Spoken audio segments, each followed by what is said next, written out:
Bismillahirrahmanirrahim. Assalamualaikum warahmatullahi wabarakatuh.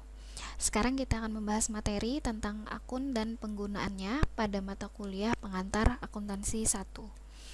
Pertama-tama kita harus tahu akun atau perkiraan itu apa. Nah, akun atau perkiraan itu adalah media atau alat yang digunakan untuk mencatat transaksi keuangan, ya, yang bisa mengakibatkan terjadinya perubahan pada aktiva atau harta, kewajiban atau hutang, ekuitas atau modal, pendapatan, beban, serta prive. Jadi, akun-akun itu akan terjadi perubahan saat kita mencatat transaksi, ya, dengan menggunakan akun atau perkiraan.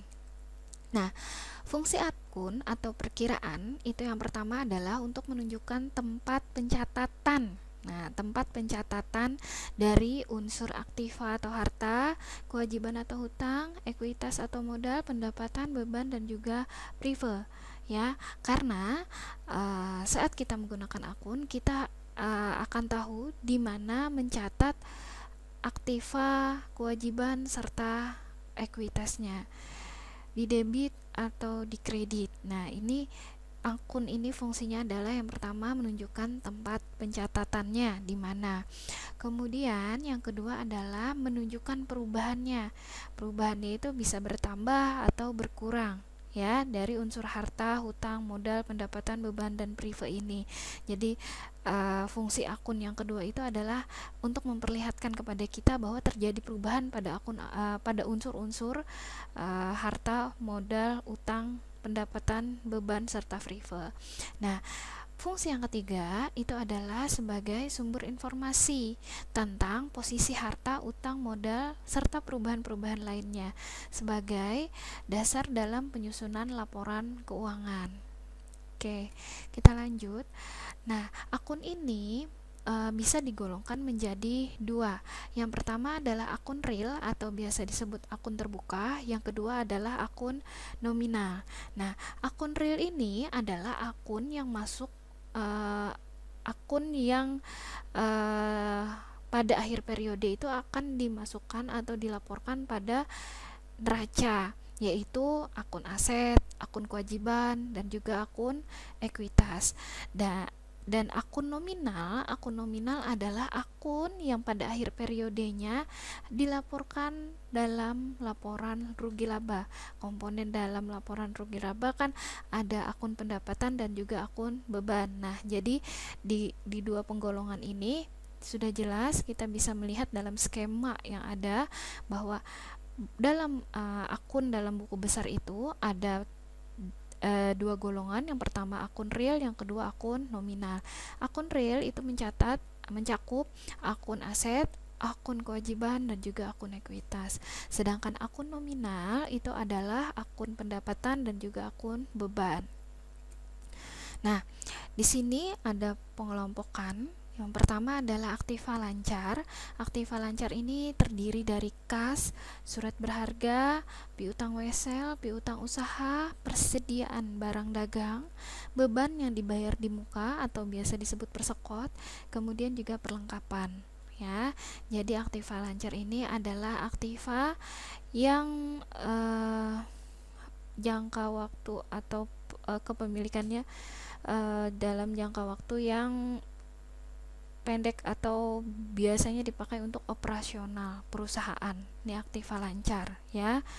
Kemudian untuk aktiva tetap sendiri ini kategorinya adalah tanah, gedung, mesin-mesin produksi, peralatan, dan juga kendaraan atau lain-lain. Nah, aktiva tetap ini biasanya memiliki jangka waktu atau memiliki umur ekonomis yang lebih dari 1 tahun atau jangka waktu yang panjang, itu disebut aktiva tetap. Nah, kalau kewajiban lancar ini biasa disebut juga dengan utang jangka pendek. Nah, ini yang termasuk kategori utang jangka pendek adalah utang usaha, beban yang harus dibayarkan, yang masih harus dibayarkan, kemudian pendapatan yang diterima di depan, dan juga utang wesel, ya. Nah, ini masuk dalam kewajiban jangka pendek. Kewajiban jangka pendek adalah hutang yang harus lunas atau terbayarkan dalam jangka waktu maksimal 1 tahun. Ya, jadi jangka pendek. Jadi dalam 1 tahun itu sudah harus lunas. Itu definisi dari kewajiban jangka pendek. Oke, kemudian di sini kita akan melihat kategori kewajiban jangka panjang. Kewajiban jangka panjang itu ada utang obligasi, utang hipotek, dan juga kredit investor. Kewajiban jangka panjang adalah hutang yang memiliki jangka waktu lebih dari 1 tahun. Nah, di sini ada juga kewajiban lain-lain. Kewajiban lain-lain itu adalah pendapatan yang ditangguhkan, misalnya sewa yang dibayar di muka, sewa yang diterima di muka, yang jangka waktunya lebih dari 1 tahun. Jadi sewa itu diterima di depan dan jangka waktunya lama, lebih dari 1 tahun. Itu masuk dalam kategori kewajiban lain-lain, karena itu pendapatan yang ditangguhkan. Kemudian ada juga utang pada direksi dan juga lain-lain. Nah, di sini kita membicarakan setelah itu modal atau kapital. Kapital ini merupakan sumber kekayaan ya, sumber kekayaan yang dimiliki oleh perusahaan yang berasal dari pemilik perusahaan atau juga dari pinjaman ya, pinjaman dari pihak lain. Nah, sehingga modal itu bisa juga hak pemilik atas aktiva perusahaan, bisa disebut seperti itu, atau utang perusahaan kepada pemilik. Nah, itu modal. Jadi modal ini bisa jadi artinya hak pemilik atas aktiva. Jadi yang memiliki modal misalnya si owner, dia berarti memiliki hak atas aktiva. Tapi misalnya modal juga ada berasal dari bank, berarti bank juga memiliki hak atas aktiva perusahaan ya. Oke. Karena kreditur itu memiliki hak lebih dahulu terhadap aktiva perusahaan dibandingkan pemilik. Nah, jadi memang saat perusahaan memiliki hutang, nah si hutang kepada kreditur misalnya, nah dia memiliki hak lebih dahulu terhadap aktiva-aktiva perusahaan dibandingkan si pemilik perusahaan, maka modal disebut sebagai aktiva neto. Nah, sekarang kita bicarakan tentang pendapatan, income atau revenue. Nah, pendapatan, income atau revenue ini bisa menjadi dua kategori, terbagi dalam dua kategori. Yang pertama adalah pendapatan usaha, kemudian yang kedua adalah pendapatan di luar usaha. Pendapatan usaha ini adalah pendapatan yang diperoleh dari kegiatan usaha pokok perusahaan. Misalnya pendapatan pengangkutan, pendapatan sewa, pendapatan tur, dan lain-lain. Intinya adalah pendapatan yang didapatkan oleh perusahaan, pendapatan yang dihasilkan oleh perusahaan karena dia menjalankan aktivitas operasional. Oke. Nah, kemudian pendapatan di luar usaha atau lain-lain, pendapatan lain-lain itu adalah pendapatan yang diterima dari kegiatan di luar kegiatan operasional perusahaan. Misalnya, pendapatan bunga dari bank, laba atas penjualan aktiva tetap. Nah, ini adalah contoh pendapatan di luar usaha, karena pendapatan bunga dari bank itu dia si perusahaan hanya menaruh uang saja di bank sehingga bank memberikan bunga seperti itu, dan tidak ada terjadi operasional perusahaan ya kan, karena perusahaan hanya menaruh uang saja di bank. Nah, kemudian laba atas penjualan aktiva tetap ini masuk ke dalam pendapatan di luar usaha juga, karena menjual aktiva tetap itu bukan salah satu kegiatan operasional perusahaan. Nah, sekarang ada beban atau expense. Nah, beban juga terbagi dua. Yang pertama adalah beban usaha, kemudian ada juga beban lain-lain.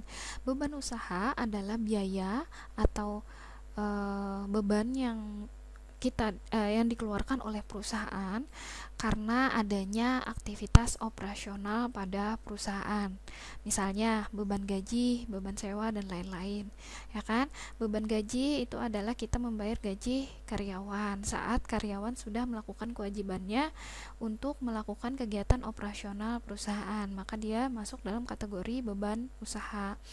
Kalau beban lain-lain itu adalah biaya yang terjadi dari aktivitas di luar usaha utama perusahaan atau di luar dari aktivitas operasional perusahaan. Misalnya beban bunga bank kembali ke bank lagi karena itu uangnya cuma ditaruh, dan juga rugi penjualan aktiva tetap. Nah, jadi penjualan aktiva tetap tidak termasuk dalam kegiatan operasional. Nah, dalam nama akun terdapat dua jenis akun yang menambah ataupun mengurangi akun yang lain.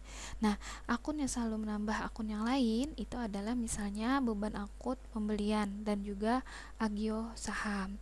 Kemudian akun yang selalu mengurangi akun yang lain itu misalnya akumulasi penyusutan, penyisihan kerugian piutang, retur, potongan pembelian dan juga potongan penjualan. Ya.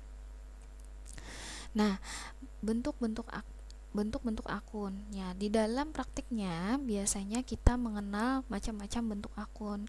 Namun, bentuk yang paling banyak dipakai dan paling sederhana itu adalah bentuk akun huruf T. Nah, akun ini terdiri dari 3 bagian, yaitu yang pertama, bagian atas itu ada judul atau nama akun. Nah, kemudian di bagian bawah itu terbagi menjadi 2 sisi kiri dan sisi kanan. Kalau sisi kiri biasanya disebut debit, kalau sisi kanan disebut kredit.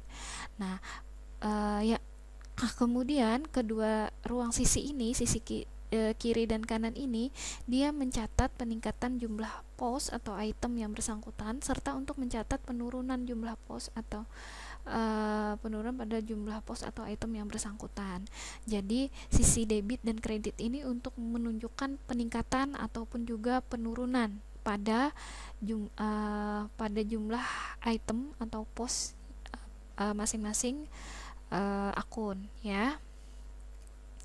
Nah, ini contoh bentuk akun huruf T secara sederhana. Yang pertama, nama akunnya di bagian paling atas, kemudian sisi kiri itu debit, sisi kanan adalah kredit. Nah, nilai transaksi yang dicatat di sisi kiri sebuah akun jika tanpa melihat nama akunnya biasa disebut mendebit akun. Sedangkan apabila nilai transaksi dicatat di sebelah kanan biasanya disebut mengkredit akun. Nah, itu jika nama akunnya tidak nama akunnya masih belum jelas misalnya, atau kita tidak melihat masih nama akunnya apa, kita sudah pokoknya bila di pencatatan di sebelah kiri namanya mendebit akun, sebelah kanan namanya mengkredit akun. Nah, bentuk akun huruf T yang lengkap yang biasa dipakai dalam perusahaan ataupun instansi-instansi biasanya seperti ini. Ada nama akun, nomor akun, tanggal, keterangan, jumlah, juga ada F.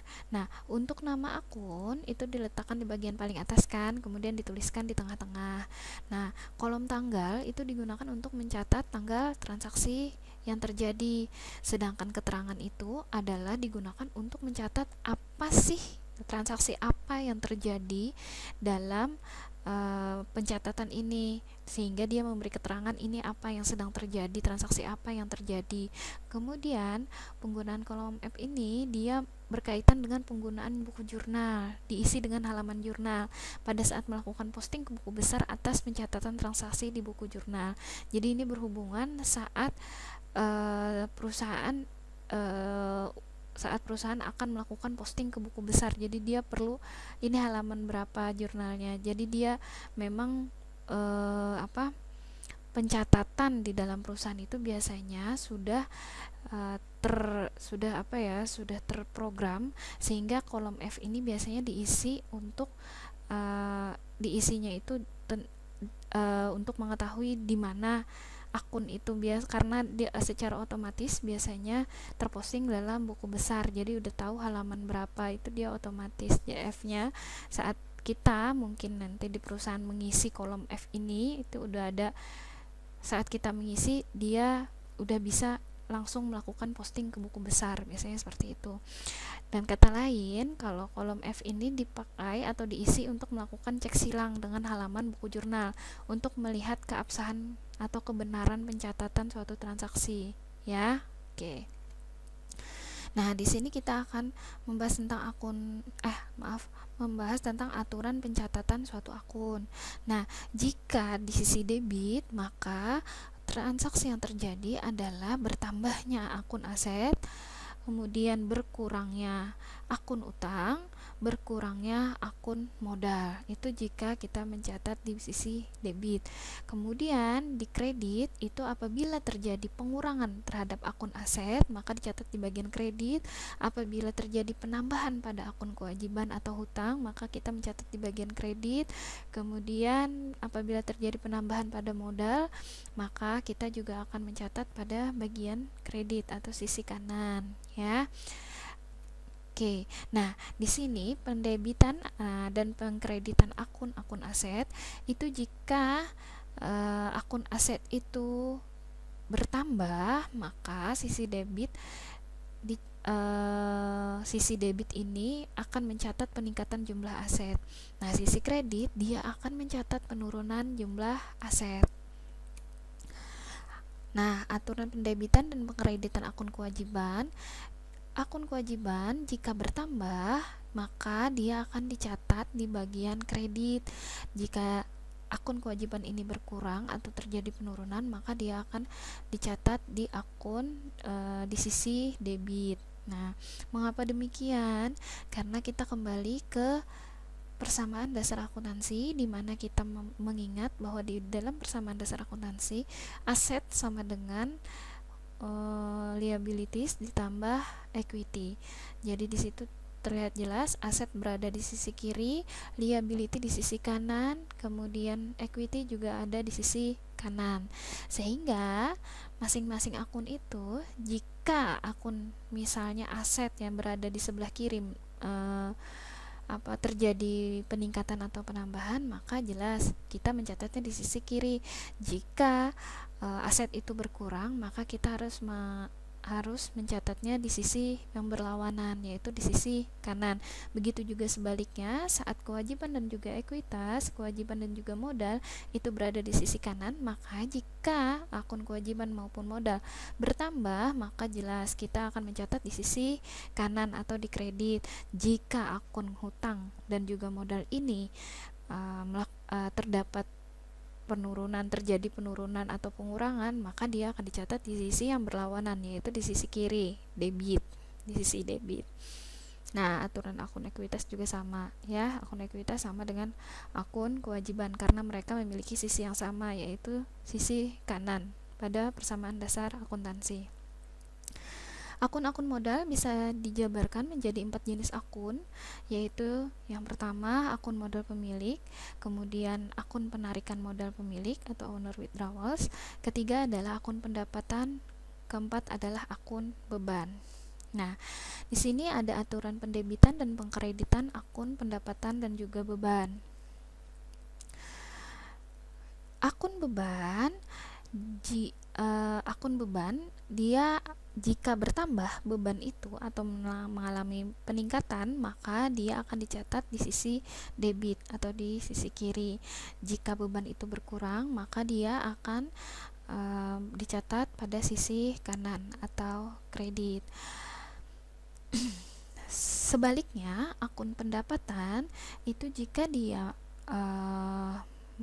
terjadi peningkatan, maka dia akan dicatat di sisi kredit. Jika dia mengalami penurunan atau pengurangan, dia akan dicatat di sisi debit. Mengapa demikian? Mengapa akun beban dan akun pendapatan berbeda? Karena akun beban itu adalah prinsipnya dia mengurangi total modal, mengurangi total equity. Pengaruhnya dia mengurangi jumlah modal, sehingga dia saat beban itu bertambah, dia akan dicatat di sisi kiri, dan di saat dia berkurang dia dicatat di sebelah kanan. atau kredit. Nah, sedangkan akun pendapatan dia sifatnya adalah menambahkan modal, ya kan? Pendapatan dia menambah modal perusahaan. Sehingga jika modal bertambah, otomatis kreditnya juga bertambah. Karena apa? Modal atau equity itu berada di sisi kanan, sehingga pencatatan akun pendapatan itu di sebelah kanan jika terdapat kenaikan atau peningkatan pendapatan. Dan sebaliknya, jika terjadi penurunan atau pengurangan pendapatan, maka pencatatan akun pendapatan berada di sisi kiri. Nah, di sini aturan pendebitan dan penkreditan akun real dalam neraca. Jika di dalam neraca, saldo normal aset itu berada di debit. Karena apa? Karena aset berada di sisi kiri pada persamaan dasar akuntansi. Nah, saldo normal untuk kewajiban dan juga ekuitas itu adalah di sebelah kanan. Nah, di sisi kredit, sehingga perlu diingat saja jika aset bertambah, maka yang dicatat adalah di sisi kiri. Jika aset berkurang, maka dia akan dicatat di bagian yang berlawanan, yaitu di sisi kanan. Sebaliknya, kewajiban dan ekuitas jika mengalami peningkatan atau penambahan, maka dia akan dicatat di sisi kanan atau di bagian kredit. Jika terjadi pengurangan atau penurunan, maka dia akan dicatat ke sisi yang berlawanan, yaitu sisi kiri atau di debit gitu. Nah, di sini terlihat bahwa akun aset, di sini kan akun aset sama dengan akun kewajiban ditambah akun ekuitas. Jadi yang warna biru ini debit, maksudnya tuh di saat akun aset bertambah, maka dia dicatat di sebelah debit. Jika kewajiban bertambah, maka dia dicatat di kredit. Jika akun ekuitas bertambah, maka dia dicatat di bagian kredit. Seperti ini ya. Oke. Nah, di sini aturan pendebitan dan pengkreditan akun nominal dalam akun ekuitas. Nah, di dalam akun ekuitas itu kan ada namanya beban dan juga tadi pendapatan. Nah, saldo normal untuk beban, jika beban bertambah tadi dia akan dicatat di sisi kiri, karena saldo normalnya di sebelah kiri. Mengapa? Karena sifat akun beban tadi kembali dia akan mengurangi jumlah atau total ekuitas. Sedangkan akun pendapatan sendiri dia saldo normalnya di sisi kredit atau sisi kanan. Mengapa? Karena dia sifatnya menambahkan akun ekuitas. Nah, di sini ada aturan pendebitan dan kreditan dan saldo normal setiap kelompok akun. Jadi di sini ada jenis akun, ada 5. Yang pertama kan ada aset, kewajiban, ekuitas, kemudian pendapatan dan juga beban. Ini tinggal kalian hafalkan. Kalau untuk langkah pertama bagi teman-teman yang masih baru di akuntansi bisa menghafalkan saja. Namun jika sudah paham dengan persamaan dasar akuntansi, sebenarnya tidak perlu menghafalkan ini. Dia secara otomatis kita sudah tahu sisi kiri atau sisi kanan jika terjadi penambahan. Masing-masing sudah kita kembali ke prinsip persamaan dasar akuntansi. Oke. Kemudian kita masuk ke contoh transaksi ya. Nah, transaksi yang pertama ini awal Januari 2007, Nona Indah mendirikan perusahaan travel Malang Surabaya. Nama perusahaan itu adalah Biro Perjalanan Indah Permai. Nona Indah menanamkan modalnya ke perusahaan berupa uang sebesar 1 miliar dan peralatan kantor senilai 15 juta. Nah, di sini sebenarnya kita bisa mulai menganalisis transaksi ya. Pertama, kita sudah membaca bahwa si Nona Indah menanamkan modal ke perusahaan. Berarti jelas bahwa salah satu akun yang terpengaruh dalam transaksi ini adalah akun modal ya. Berarti kita bikin akun bikin akun T, pencatatan akunnya itu yang pertama modal. Kemudian modal yang ditanamkan oleh si Nona Indah ini yang pertama dia berupa uang sebesar 1 miliar. Ini berarti yang terpengaruh akun yang terpengaruh berikutnya adalah kas, karena dia menanamkan modalnya berupa uang. Kas atau uang itu sama ya, berarti 1 miliar. Nah, dan peralatan kantor itu masuk dalam aset, ya kan? Nah, dalam aset senilai 15 juta. Nah, di sini pencatatannya bagaimana? Ini kan ada 3 akun yang terpengaruh. Yang pertama tadi modal. Modal, jika kita mengingat persamaan dasar akuntansi, modal berada pada sisi kanan. Berarti modal si Nona Indah ini bertambah, ya kan, karena dia menanamkan modalnya sehingga Nona Indah ini menambahkan modalnya. Berarti jika modal bertambah, kita akan mencatatnya pada sisi kredit, ya, karena pada prinsipnya persamaan dasar akuntansi, ekuitas atau modal berada pada sisi kanan, sehingga saat kita mencatat penambahan modal yang dilakukan oleh Nona Indah ini, kita mencatatnya pada sisi kanan. Nah, di sini terlihat pencatatannya bahwa modal Nona Indah bertambah di bagian sebelah kanan sebesar 1 miliar 15 juta. Mengapa sebesar ini? Karena dia terdiri dari uang 1 miliar, kemudian peralatan kantor sebesar 15 juta. Jadi 1 miliar 15 juta.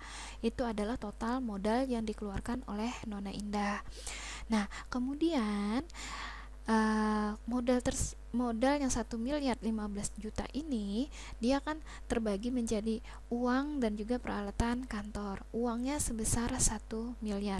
Berarti yang bertambah adalah kas. Kas bertambah. Saat kita tahu kasnya bertambah, kita harus ingat kas ini berada pada akun aset. Aset berada di bagian sebelah kiri, ya kan, pada persamaan dasar akuntansi. Sehingga jika kas bertambah atau aset bertambah, maka kita mencatatnya pada sisi debit, ya. Sebesar berapa? Sebesar 1 miliar di sebelah kiri. Nah, kita masuk ke akun peralatan kantor. Peralatan kantor 15 juta itu dibelikan oleh si Nona Indah. Berarti peralatan kantor bertambah. Peralatan kantor masuk akun mana? Peralatan kantor masuk ke dalam akun aset. Aset berada di sisi mana? Aset berada di sisi kiri. Berarti kita mencatat peralatan kantor yang dibelikan oleh si Nona Indah ini tadi di sisi debit, ya, senilai 15 juta. Jadi pencatatannya ada 3 seperti ini. Oke. Lanjut pada transaksi kedua. Membeli 2 buah kendaraan yang harganya masing-masing 200 juta dan juga 250 juta. Dia membeli 2 buah kendaraan secara tunai. Nah, di sini jelas saat dia menyatakan pembelian itu secara tunai, akun yang terpengaruh yang pertama itu adalah kas, ya, karena dia beli secara tunai. Baru yang kedua adalah kendaraan, ya, yang kedua adalah kendaraan. Nah, kas ini dia karena dia beli kan, saat perusahaan itu membeli berarti dia mengeluarkan uang kas, sehingga kasnya berkurang karena dia mengeluarkan uang. Kas berkurang berapa? Berkurang sebesar nih, harga 2 buah kendaraan 200 ditambah 250 juta, 200 juta ditambah 250 juta, totalnya adalah 450 juta. Di mana mencatatnya? Di sisi kredit atau sisi kanan. Kenapa? Karena kasnya berkurang. Kembali, kas adalah masuk dalam akun aset. Aset seharusnya berada di sebelah kiri, tapi saat dia mengalami penurunan atau pengurangan, dia dicatat pada sisi kanan. Nah, disinilah akhirnya kita mencatat 450 jutanya di sisi kanan kas ini, ya. Kemudian di kendaraan, di bagian kendaraan, nah, kendaraan ini masuk dalam akun aset. Aset berada di sebelah kiri. Nah, saat kita membeli kendaraan berarti kita menambah aset, ya kan? Kendaraannya bertambah. Nah, berapa harga kendaraan yang bertambah? Yaitu 2 buah ini 450 juta. Oke, sehingga kendaraan dicatat pada sisi debit sebesar 450 juta karena kendaraannya sifatnya bertambah, ya. Oke. Di sini ada transaksi ketiga, yaitu membayar sewa gedung bulan Januari 2007 sebesar 4 juta. Akun apa saja yang terpengaruh? Yang jelas itu yang pertama adalah akun kas, karena kita membayar, perusahaan membayar. Membayar itu berarti mengeluarkan uang, berarti kasnya berkurang. Di saat kas berkurang, kasan masuk dalam akun aset kembali. Saat dia berkurang, maka dia dicatat di sisi kanan atau di kredit sebesar berapa? 14 juta. Nih, 14 juta. Nah, saat kita mencatat akun berikutnya yang terpengaruh adalah beban sewa. Beban sewa berapa? 14 juta, ya kan?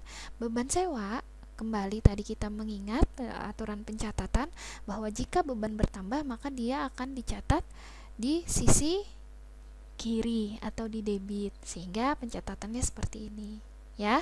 Oke, kita lanjut. Transaksi keempat, perusahaan membeli sebidang tanah kepada Tuan Joko untuk keperluan garasi kendaraan seharga 350 juta.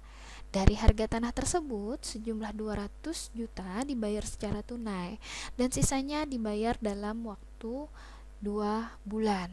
Nah, di sini ada 3 akun yang terpengaruh. Yang pertama, jelas membeli sebidang tanah, berarti tanah bertambah, ya kan? Tanah yang dimiliki oleh perusahaan bertambah. Tanah masuk dalam akun aset. Aset berada di sisi kiri. Saat aset bertambah berarti pencatatannya ada di debit. Berapa dicatat di debit di akun tanah ini? Nah, di akun tanah sebesar 350 juta. Ini yang dicatat. Mengapa? Karena harga tanahnya 350 juta. Sehingga dicatat pencatatannya menjadi akun tanah sebesar 350 juta di sisi debit. Nah, di sini ada keterangan lain, yaitu dari harga tersebut sejumlah 200 juta dibayar tunai. Di sini jelas saat sesuatu dibayar tunai, pengaruhnya adalah ke kas. Berarti kasnya lagi yang terpengaruh. Nah, di sini ada transaksi keempat. Kasnya saat kita membeli atau membayarkan berarti kas kita berkurang. Saat kas berkurang atau aset berkurang, karena kas masuk dalam kategori aset tadi, maka dia dicatat pada sisi kanan, ya, di sisi kanan atau di sisi kredit. Berapa? Sejumlah 200 juta. Nah, ini kan dibayar tunainya cuma 200 juta. Sisanya akan dibayar dalam jangka waktu 2 bulan. Berarti sisanya itu masuk dalam akun hutang, ya. Nah, akun hutang itu berapa? Yaitu 350 juta total harga tanah dikurang 200 juta yang sudah dibayarkan. Sehingga sisa yang belum terbayarkan adalah 150 juta. Sehingga hutang yang dicatat adalah hutang perusahaan itu, hutang usaha, yaitu 150 juta. Di sisi mana? Di sisi kanan. Kenapa di sisi kanan? Karena hutang pada rumus persamaan dasar akuntansi, hutang berada pada sisi kanan. Jadi, saat utang bertambah, dia akan dicatat di sisi kanan. Seperti itu. Nah, untuk contoh transaksi Ibu rasa sudah cukup. Nah, sekarang kita akan belajar tentang pemberian nomor kode, ya. Pemberian nomor kode ini tujuannya yang jelas adalah untuk mempermudah pencatatan, mencari dan menempatkan kembali pada kelompok masing-masing, ya. Jadi supaya mudah melacak pencatatannya, ya. Jadi kode akun itu biasanya dibuat secara sederhana dan mudah dimengerti. Kemudian kode akun itu dia digunakan digunakan secara konsisten oleh setiap perusahaan, ya. Kemudian jika ada akun yang baru bertambah akun baru, perusahaan tidak akan mau mengubah kode yang sudah ada. Jadi akun yang baru ini dibikinkan kode yang baru saja. Tidak mungkin kode yang baru mempengaruhi kode yang sudah ada sehingga merubah. Karena apa? Saat kode yang awal yang sudah dibuat itu dirubah hanya untuk mengikuti akun yang baru, itu bisa menyebabkan kekacauan pada laporan keuangan, karena laporan keuangan periode-periode sebelumnya itu mengacu pada kode yang terdahulu. Sehingga jika ada akun baru pada perusahaan, maka perusahaan pasti akan membuat kode yang baru juga. Tidak mungkin akun lama mengikuti kode akun yang baru seperti itu. Nah, di sini ada macam-macam kode akun. Yang pertama adalah sistem numeral, sistem desimal, sistem mnemonik, dan juga kode kombinasi huruf dan juga angka. Oke, yang pertama kita bicarakan tentang sistem numeral. Nah, kode nomor berurutan, akun diberi nomor mulai dari 100 atau sesuai dengan keinginan. Jadi sistem penomoran ini biasanya sesuai dengan kebijakan perusahaan masing-masing. Kita tidak bisa mengatur. Kita sebagai seorang akuntan, biasanya saat kita masuk ke dalam perusahaan dan kemudian menjadi seorang akuntan di perusahaan itu, kita menerima saja ini kode yang dimiliki oleh perusahaan. Kita hanya tinggal memahami, mengingat, ya, ini kode dari akun-akun yang dimiliki oleh perusahaan. Ini hanya contoh saja. Misalnya akun harta itu dimulai dari 100. Jadi dia mengurutkan hartanya apa saja, kategori aktifanya apa saja di dalam perusahaan itu. Maka yang pertama 100 misalnya kas, 101 bank, 102 piutang dagang, 103 perlengkapan, 104 kendaraan, itu misal ya. Nah, perusahaan bisa, kalau sistem nomorial itu seperti itu, bisa dengan kode nomor berurutan. Kemudian bisa juga dengan kode kelompok.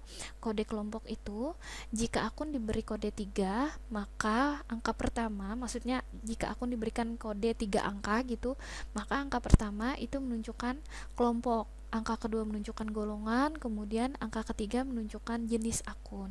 Jadi angka pertama menunjukkan kelompok. Kelompoknya apakah kelompok harta, apakah kelompok hutang, apakah kelompok modal. Itu angka pertama biasanya ya. Jadi misalnya angka pertama kalau harta 1, kalau hutang 2, kalau modal 3, bisa jadi seperti itu. Kemudian angka ini angka yang bagian pertama misalnya. Kemudian angka yang kedua itu artinya golongan. Jadi kan tadi ada penggolongan nih. Kalau harta ada harta lancar, ada harta tetap. Nah, seperti itu. Nah, itu kan misalnya harta lancar 1, harta tetap 2 gitu. Aktiva lancar dengan aktiva tetap. Aktiva lancar 1, aktiva lancar 2, misalnya seperti itu. Kemudian hutang juga kan ada tadi hutang jangka pendek, ada hutang jangka panjang, kemudian ada hutang lain-lain. Itu masuk dalam golongan. Jadi ada 1, 2, 3. Nah, itu milih lagi. Kemudian ada angka yang ketiga, itu biasanya jenis akun. Nah, jenis akun itu yang masuk dalam kategori masing-masing golongan, itu jenis akunnya. Nah, jadi ada penomoran lagi berurutan. Nah, itu kalau kita atau perusahaan menggunakan sistem kode kelompok. Nah, ada juga sistem kode blok. Kode blok ini akunnya dikelompokkan menjadi beberapa kelompok. Jadi dia udah ngeblok kalau 100 sampai 149 itu masuk kategori harta lancar. Harta tetap 150 sampai 199 dia udah punya blok nomor akun ya. Jadi saat harta lancar awalnya cuman memiliki kas saja 100. Nanti saat dia memiliki piutang jadi 101 gitu. Jadi dia berdasarkan ini saja membuatnya berdasarkan blok kode yang sudah ditetapkan oleh perusahaan. Nah, sekarang kita membahas tentang sistem desimal. Nah, ini akun dibagi menjadi beberapa kelompok. Misalnya kelompok 0 itu adalah harta lancar. Nah, tiap kelompok itu dibagi lagi menjadi beberapa golongan. Misalnya golongan 10 itu piutang usaha. Tiap golongan dibagi beberapa jenis akun. Misalnya 101 itu piutang bunga, 102 piutang sewa. Ini masuk mirip-mirip dengan kode kelompok pada sistem numeral tadi ya. Jadi sistem desimal ini dia mirip. Jadi pembagiannya berdasarkan kelompok dulu, kemudian golongan, kemudian jenis akun ya. Nah, sistem mnemonik ini dia menggunakan huruf ya. Penentuan hurufnya yang jelas harus mudah dimengerti, mudah diingat ya oleh si pengguna akun. Jadi misalnya harta lancar HL, utang jangka panjang UJP, atau lain-lain lah. Pokoknya sesuai kebijakan dari masing-masing perusahaan. Nah, kemudian ada juga sistem kombinasi kode kombinasi huruf dan juga angka. Jadi di sini pemberian kodenya itu dengan memberikan kelompok golongan akun dan jenis akun serta diberikan huruf. Jadi benar-benar lebih detail ya di sini. Jadi misalnya kas kodenya HL01 misalnya. Kemudian piutang misalnya HL02 bisa, karena dia lebih detail dengan huruf. HL udah menjelaskan bahwa itu utang lancar, harta lancar. Kemudian 01 itu urutan dari jenis hartanya, seperti itu. Nah, di sini ada contohnya. Oke. Nah, sampai di sini untuk pembahasan kita tentang akun dan juga penggunaannya. Semoga bisa dimengerti dan dipahami oleh teman-teman semua. Saya harap kalian semua, teman-teman yang menyimak materi tentang akun dan juga penggunaannya, bisa lebih bisa lebih bertambah ilmunya lagi tentang akun atau perkiraan itu apa, kemudian bertambah wawasannya tentang akun dan juga perkiraan akun atau perkiraan, serta penggunaannya bagaimana, menempatkan posisi pada masing-masing akun, bagaimana mencatatnya juga. Nah, di sini saya harapkan kalian semua, teman-teman yang menyimak ini, bisa diberikan kemudahan dalam memahami materi ini. Oke, cukup sekian penjelasan tentang materi akun dan juga penggunaannya. Ya, saya akhiri sampai di sini. Terima kasih banyak atas segala perhatiannya. Assalamualaikum warahmatullahi wabarakatuh.